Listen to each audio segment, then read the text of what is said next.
Hello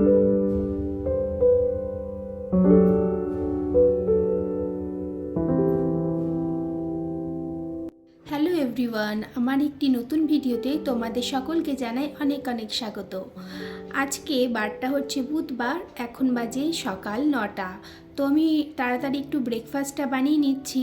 ব্রেকফাস্টটা খেয়ে Arindam office যাবে, আর তারপরেও আমাকে আবার ওর লাঞ্চের জন্য রান্নাটাও কিন্তু করে দিতে হবে। যেহেতু আজকেও একটু লেট করে অফিস যাচ্ছে, তাই আমি ব্রেকফাস্টটাও একটু লেট করেই শুরু করেছি। ব্রেকফাস্টে তেমন কিছু না, দুটো আমি এখানে ব্রাউন ব্রেড সেঁকে নিয়েছি, আর তারপরে এই তাওয়াতে একটু বাটার ব্রাশ করে আমি একটা ডিমের পোচ করে নিচ্ছি। ফাটিয়ে তাওয়ায় দেওয়ার পরে উপর থেকে একটুখানি নুন দিয়ে দিচ্ছি, একদম অল্প নুন। আর তারপরে এই পোচটাকে আমি একটুখানি ভাজ করে তুলে নেব, কেননা ডিমের পোচের কুসুমটা তো একটু কাঁচা কাঁচা মতোই থাকে, তাই এখনই এটাকে আমি তুলে নেব। আর এদিকে যে ব্রেড দুটো আমি সেঁকে রেখেছিলাম, সেই ব্রেডটাতে একটু বাটার আমি লাগিয়ে দিচ্ছি। এই একটা ব্রেডেই দেখছি অনেকটা বাটার এখানে লেগে গেছে, বেশি বাটার আবার দিলে প্রবলেম, মানে খাবার কি ভালো না সেটাই। আর একটা ব্রেড এরকম বাটার দিয়ে আমি আর একটা ব্রেডকেও ওই দুটোকে একসাথে এভাবে একটুখানি ঘষে নিচ্ছি, যাতে এই বাটারটুকুই দুটো ব্রেডের মধ্যে লেগে যায়।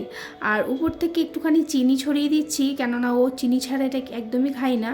তো উপর থেকে একটু চিনি আর এর সাথে দুটো কলা এখানে আমি দিয়ে দিচ্ছি। ব্যাস, আজকের মতো দুজনের ব্রেকফাস্ট কিন্তু এটাই।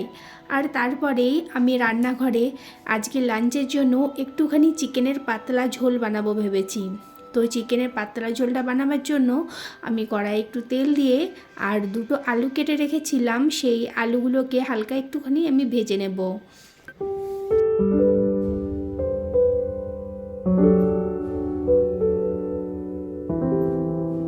এদিকে আলুটাও ভাজা হয়ে গেছে, আর একটা একটা করে আলু আমি এখানে একটা বাটির মধ্যে তুলে নিচ্ছি।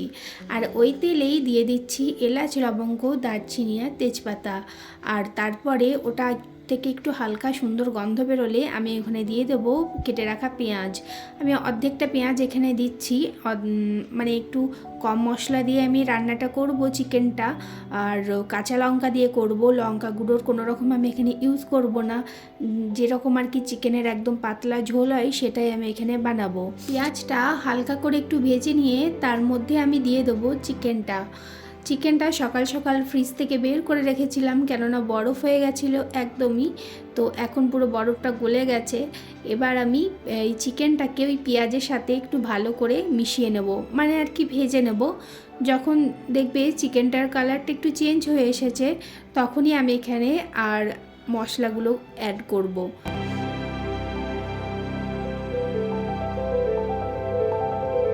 এবার এখানে আমি দিয়ে দেবো 1 টেবিল চামচ আদা রসুন বাটা, আর দিয়ে দেবো একটা ছোটো মতন টমেটো। এবার এই দুটোকেও একসাথে ভালো করে এই চিকেনটার সাথে আমি মিশিয়ে নেব। যেহেতু রান্নায় খুব একটা বেশি তেল আমি ইউজ করি না, তো কম তেলেই যতটা সম্ভব করে নিই, কেননা খাবারটা তাহলে অনেকটাই হেলদি হয়। এরপর দিয়ে দিলাম জিরে গুঁড়ো, ধনে গুঁড়ো, হলুদ গুঁড়ো, তারপরে দিয়ে দেবো স্বাদ অনুযায়ী নুন, আর টেস্টটাকে ব্যালেন্স করার জন্য একটুখানি দিয়ে দেবো চিনি। আর সাথে আমি আলুগুলোও দিয়ে দেবো, কেননা না হলে আলুগুলো একদমই সেদ্ধ হবে না ভালো করে।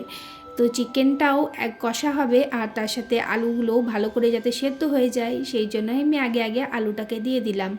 এবার সমস্ত কিছুটাকে একটু ভালো করে মিশিয়ে নেব, আর তারপরে এটাকে ঢাকা দিয়ে কিছুক্ষণ আমি হতে দেবো, ওই তোমার 5 থেকে 6 মিনিট মতন লো টু মিডিয়াম ফ্লেমে এটাকে আমি তারপর রান্না করে নেব।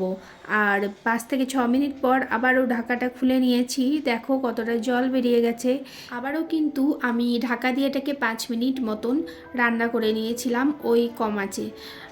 আর এই চিকেনের ঝোলটা খেতে আমার এত ভালো লাগে, একদম পাতলা হয় আর একদম হেলদি হয়, মানে খুবই হেলদি হয় এটা, যেহেতু কম তেল মশলা একদমই ইউজ করছি। তো এটা খেতে আমার তো খুবই ভালো লাগে। এদিকে দেখো চিকেনটা একদমই কষে এসেছে, আর তারপরে আমি জল দিয়ে দিচ্ছি। এখানে যতটুকু তোমরা ঝোল চাইবে ততটুকুই জল দেবে, আমিও এখানে সেইটুকুই জল দিয়ে দিলাম যেটুকু আমাদের দরকার আছে। তো জলটা দেওয়ার পর ভালো করে মিশিয়ে এটাকে ঢাকা দিয়ে ফুটিয়ে নেবো আবারও কিছুক্ষণ। আর তারপর ঢাকাটা যে খুললাম, একদম রেডি হয়ে গেছে। ওপর থেকে একটু ধনেপাতা দিয়ে আমি 5 মিনিট এটাকে ঢাকা দিয়ে স্ট্যান্ডিং টাইমে রেখে দেবো, যাতে এই ধনেপাতার গন্ধটা পুরো ঝোলটার মধ্যে খুব সুন্দরভাবে মিশে যায়। ব্যাস হয়ে গেছে চিকেনের ঝোলটা। এবার তাড়াতাড়ি ওকে লাঞ্চটা প্যাক করে দিয়ে আমিও গরম গরম ভাত আর এই চিকেনের ঝোলটা নিয়ে খেতে বসে পড়েছিলাম। আর সাথে করেছিলাম আলু, মাশরুম আর একটুখানি পেঁয়াজ ভাজা আর এই গরম গরম চিকেনের ঝোল। আজকের ভিডিওটা ভালো লাগলে লাইক, কমেন্ট, শেয়ার করতে ভুলো না কিন্তু। আর আমার পেজে নতুন হলে পেজটাকে একটু ফলো করে দিও। আবার দেখা হবে অন্য কোনো এক নতুন ভিডিওতে। ততক্ষণ সবাই খুব ভালো থাকবে আর সুস্থ থাকবে। টাটা।